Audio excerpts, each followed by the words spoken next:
Welcome to the course on Principles of Management. In this section, we will be discussing about one of the very important principles of management, that is controlling.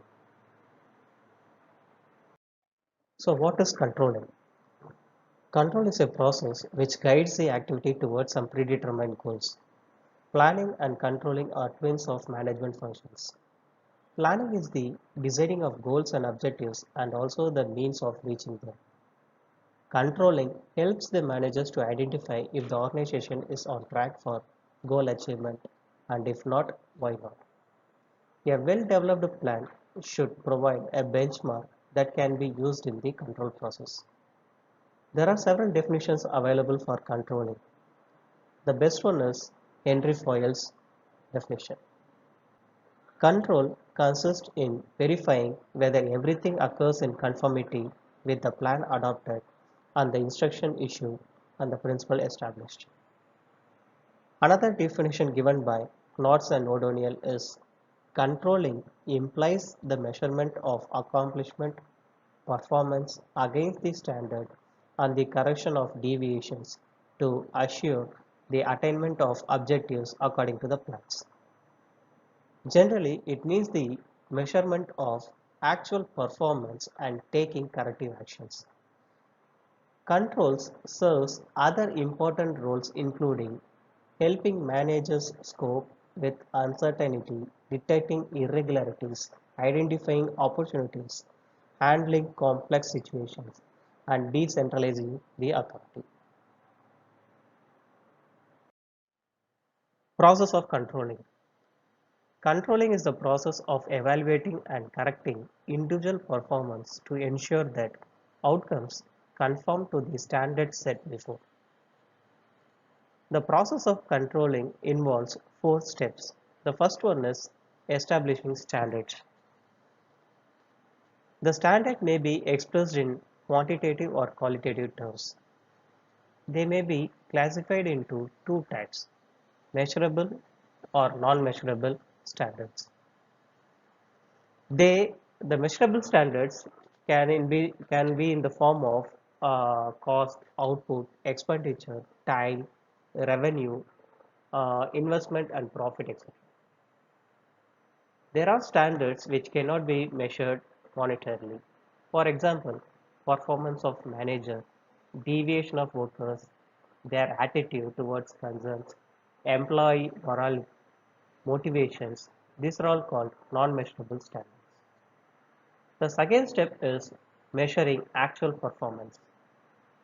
Finding out deviations becomes easy through measuring the actual performance.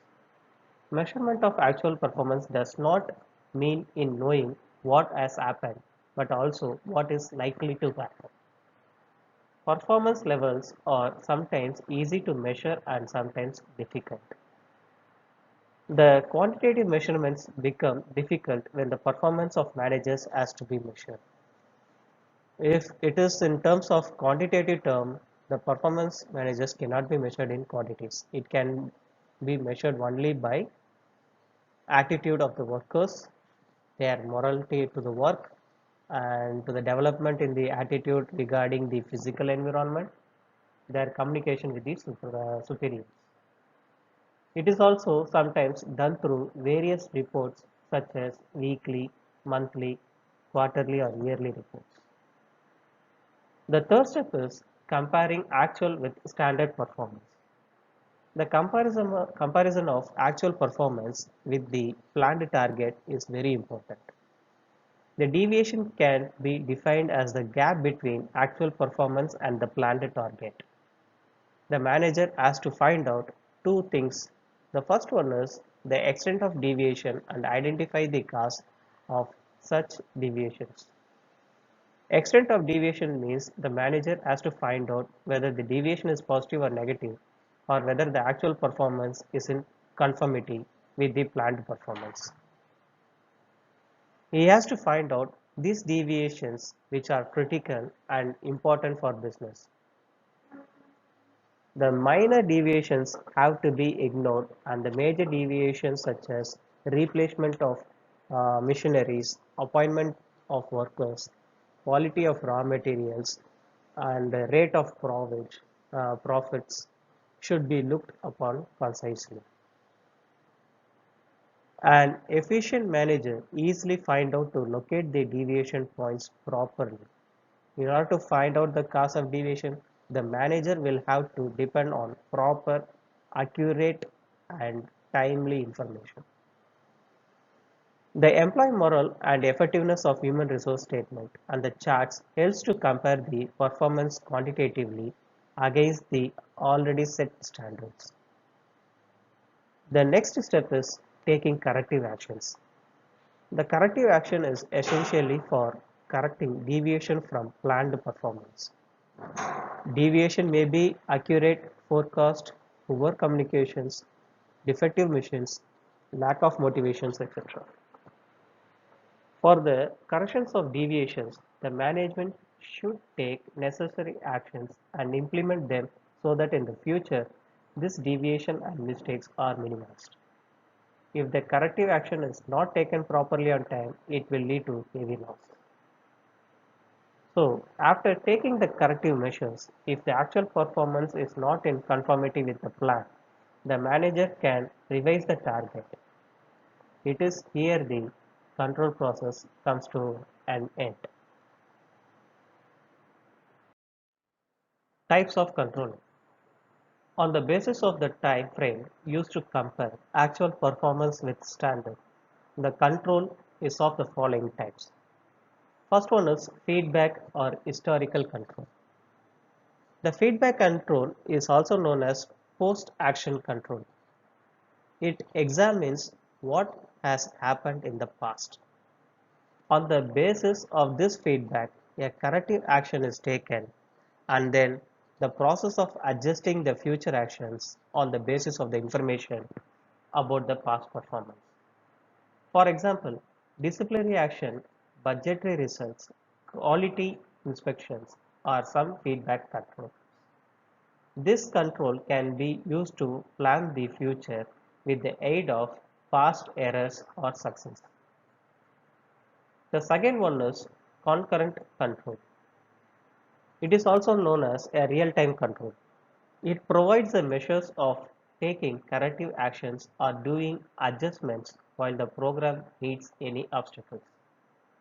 In the organization control, chart is an example of concurrent control. The third type is the feed-forward control. This control involves the evaluation of inputs and taking corrective actions before a particular operation is completed. It is preventive in nature. This control allows the corrective actions to be taken in advance of the problem. For example, a cash budget in the organization is the type of control.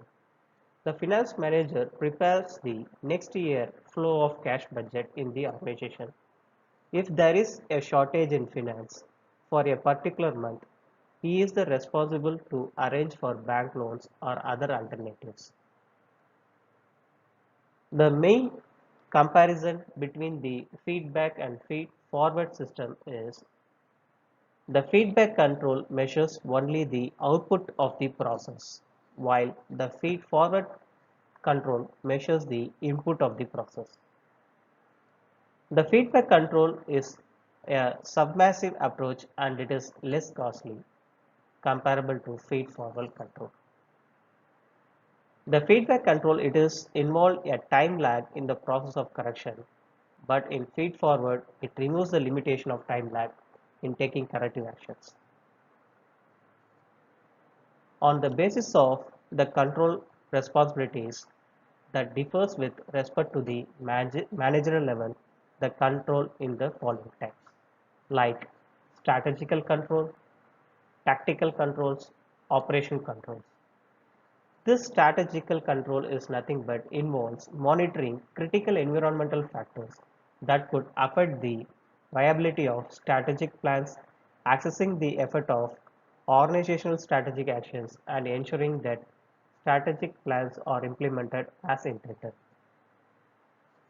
Tactical control focus on assessing the implementation of tactical plans at departmental level, monitoring associated periodic results and taking corrective actions as necessary. The operational control involves overseeing the implementation of operating plans, monitoring day-to-day results, and taking corrective actions whenever required. So, for controls and three levels to be effective, they must operate in concert with one another.